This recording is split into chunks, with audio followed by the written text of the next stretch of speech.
Welcome to Good Questions, Good Answer. Today we have another interesting questions again, and this time Venerable Sander joining us as well. Venerable Sander, can you say hi Yes. to our audience? How are you? Hello. Thanks for having me on the program.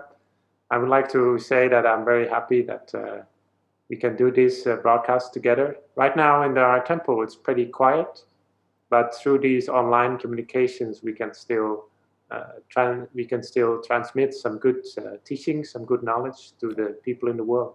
All right, thank you. It's glad to hear that you are alive and well. It's quiet over here as well. Well, the questions that I have for you today and for us to help clarify to our audience is, well, you see, as right now at this time, many people are stay indoor and cannot go anywhere. So thus they have a lot spending time with themselves. So sometimes the negative or regret memories sometimes surface in their mind. So the problem and the questions today is, how can we overcome our own regret? Is there anything that you like to share, Venerable Sander? Yeah, I think that is a very important topic because from the moment we wake up in the morning till the moment we go to bed, we live with ourselves. We spend time with ourselves every day. Yeah. So if we do not have a good understanding with ourselves, accept our past, and move on from that, then we are in pain. So it's important that we acknowledge and do something with our regrets. Okay. So can you clarify, because when we talk about regret, it's quite very vast and big. Maybe can you narrow it down a little bit that we are talking about? Right. So there are forms of regret that do not help us. You could call it a remorse. Oh. Sometimes we get stuck through this remorse. We get in conflict with ourselves. It can be very self-destructive. Some people commit suicide because of their remorse. And there is a sort of regret that helps us move forward. This is what we might call repentance. Some people might even use the word redemption. It's like you're moving forward by being inspired or by inspiring yourself, and you're able to use the regret as a start of something new. Okay, that's good. That's quite really clear to our audience. However, when we are speaking about this regret thing, can you tell us why do people regret? Yeah, so regretting can be because we didn't do something that we thought was important. You often hear this, of course. Many people regret that they would have been taking care of their loved ones better, or that they would have spent more time with their loved ones. And I suppose that in a way, the current crisis of Corona crisis has made it more possible with people to spend more time with their loved ones. But this might be solved partly. But another type of regret is that we have made mistakes in the past, which we cannot go back to. We cannot reverse those mistakes. And that is something that is very painful form of regret as well. Yeah. Well, this kind of like remind me of myself when my father passed away. Since I become a Buddhist monk, the problem for me is that I cannot taking care of him well since I have to stay most of the time away from my home. So most of the time it's my mother and my sister to help taking care of my father before he passed away. It's one of my regret too, that I don't have spending too much time with him while he was ill. But anyway, that's one thing that I recall. And also another story that you mentioned, that the regret of the past that they cannot fix.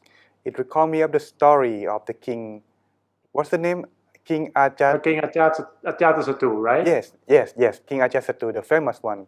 Well, the story goes that he was persuaded by one of the person who close to him to murder his own father, who was a king, and thus it become the darkest spot in his mind, unable to get rid of it. And finally, well, he's been regretting all over this action.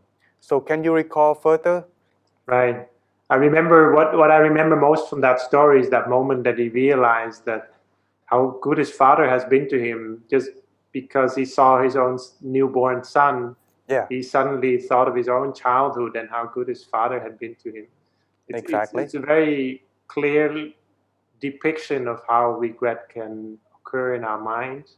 And then later on, he actually saw the Buddha and confessed his mistakes. And then he makes a statement, and this is quite interesting, actually. He makes a statement. The Buddha, he then responds to this confession of his mistakes.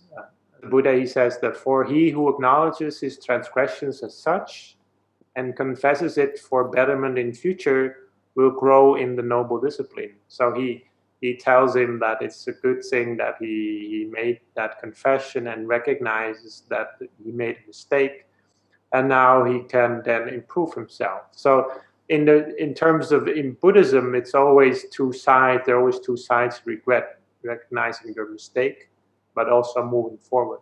So even when Buddhist monks make confessions towards each other, they will normally make a confession every now and then, and they will normally say that they are recognizing their mistakes and they try to improve on those mistakes. So in Buddhism, the part of improvement is always the goal.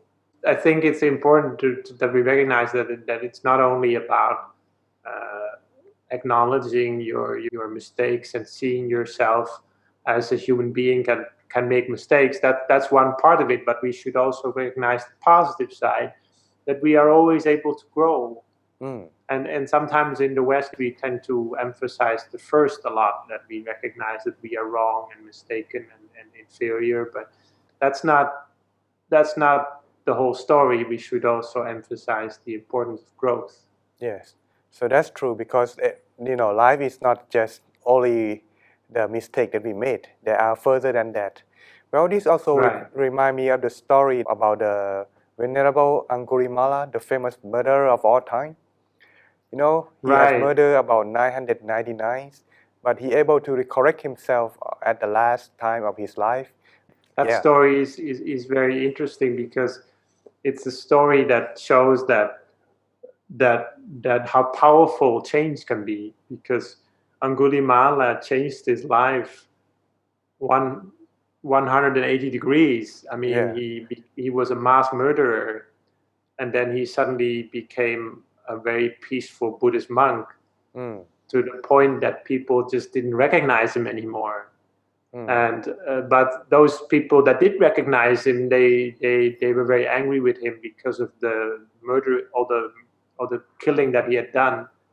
And then because the Buddha wanted him to improve his reputation and to show that he had started a new life, so he used, when he gave that blessing to that woman who was giving birth, he used the power of his own change and talked to the woman about that. And the woman then was so inspired by that all the problems of the childbirth suddenly disappeared.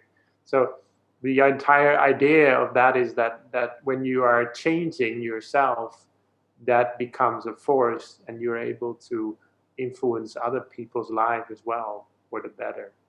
Actually, there is a lot of traditions, right, and a lot of customs involving how we deal with regret.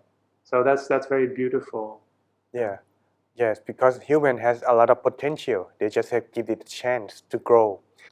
Well, sometimes we have to overcome our regret by saying to a person who can listen to us well.